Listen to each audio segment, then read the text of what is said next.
The wizard casting slow on the enemy wizard, and the enemy wizard casting haste on themselves. Hey, what's everybody, SkyDieRay here, and I need someone to ask me a question because the adventurers forgot they only asked for.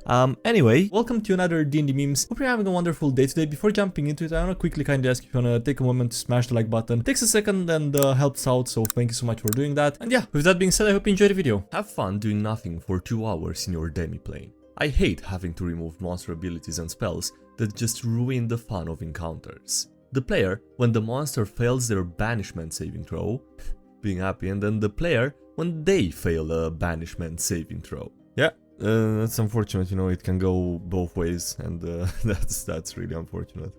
Friendly reminder that you wanna stay in the Matrix during a D&D session. Persuade the NPC or persuade the DM. That guy, okay. You wanna metagame and abuse the system as much as possible. That's the takeaway from this, okay. Yeah. Yo, what up? Hey, wake up. Sorry, I just got hit by a car. What? You okay? So I had a question about my character. Dude, you good? Gets hit by a car, but the first thing he wants to know is something about the D&D character. Wizards of the Coast. The rules are trivial and left as an exercise to the DM. Fortune telling. I see a small apartment. I see you alone, talking to 5th edition. And a lot of house rules. Jesus, that's a lot of house rules. What exactly is a false hydra? The DM explaining what the false hydra's song does, and me not remembering its existence in any of the books. Yeah, that kinda sounds like a false hydra. My DM has employed a concerning new phase. Nothing happens.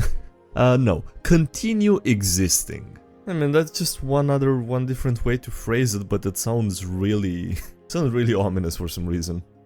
Seriously though, why does that have a verbal component?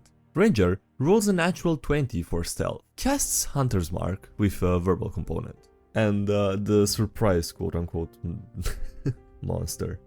She was the only one who passed the wisdom saving throw. No one else believed her. The party's knowledge cleric trying to prove that there's a false hydra on their ship.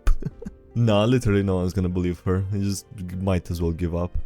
I'm doing perfectly fine, guys, really. Same time next week? Players. We have to cancel last minute. Sorry, I know how rude it is to you as a DM. Me, whose mental health survives because at least one of my 7 groups cancels every week. It's fine. I'm not gonna question it, no, that's not, okay. That one PC who will never back down. We have to escape. No, they outnumber us 2 to 1. I don't care. With no health or spell slots. Too bad. Either they're just gonna win or they'll die trying. There's no in between. Credit my DM. It's time for you to look inward and begin asking yourself the big questions. If magic can't reveal that a creature under the effects of feigned death is actually alive, then could you use their blood to cast summon lesser demons? I mean, going by that logic, I would think the answer would be, or should be, yes, here. Me to my group after the movie. No hither-tither staff. It's green. The two types of people. Healing magic is gold or healing magic is green. No, I'm fine with the idea that it can be whatever color you want. Also worth pointing out, I guess, that not only was the movie still part of the weekly subreddit theme, the debate, I guess, about healing magic color for some reason. That was really unexpected, to be honest. The yes but method isn't bad, but sometimes you just got to say no. Never say no to your players. You have got to use the yes but method. After telling one player that they can play a dragon using third-party playtest, the other insisted it's only fair if they get to play as a dungeon. I mean, if it's a proper homebrew and it's well balanced, why not? A D&D hot take from a DM friend. Hey, are you sleeping? Yes, now shut up. Forced movement should still invoke an opportunity attack. Yeah, no, without looking into it at all, I am just gonna say that sounds valid. I heard that trying Pathfinder comes up once or twice on the sub. Not trying a new game system because someone on the internet annoyed you, or trying out Pathfinder on beginner box days. So you can decide for yourself. Alright. Bill isn't the smartest. Bill the fighter with, taking the elixir of life, because he's literally on 1 health and his arm is about to fall off. Jesus Christ, Bill, take the elixir. And no, he's just saving the elixir of life for an emergency. Don't be that player. And don't forget how much your DM does for you. Player who still doesn't know the character sheet for one character, and the DM who has to prep the session, make and know multiple NPCs, create the world, make rules, decisions on the fly, and run large amounts of enemies every single combat. I swear, if it is D&D day, then I gain half of the Zealot Barbarians class features. So we have weekly sessions and medical emergencies coming up, but no, they don't affect them. Foolproof, I tell you. Guard. Mr. Gaster, I know you said you didn't want to be interrupted, but there's a Lieutenant Crunch here to see you. Crunch? Actually, I've been promoted. It's Captain Crunch, says the bard with natural 20 deception. Ah, Jesus, that's terrible. That's actually terrible. They feel invincible when you try to make your PCs back off and rethink their strategy, but the warlock decides he wants to be a hero and you have to make a giant side quest to revive him. Someone's not happy about having to do that. Magic duels, am I right? The wizard casting slow on the enemy wizard and the enemy wizard casting haste on themselves. I mean, yeah, that pretty much would negate it, right? You're dead when I say you're dead. When you roll a natural 1 and the DM is in a good mood. You saved me? I'm not through with you. Toilets are going to be destroyed. The paladin eating 10 good berries that he got from the druid to get back to full health. And the paladin, after being told he just ate 25,000 to 29,000 calories in one sitting. I don't think that's how good berries work though, but alright, go on. I just, don't care about Pathfinder. Every reason in the world to switch to Pathfinder. Me. I'll ignore that. I mean, yeah, no, you really can't, force people to switch to Pathfinder or play a different system if they don't want to, if they have no interest in doing so, obviously. One day, I'm gonna sick this on a poor unsuspecting DM.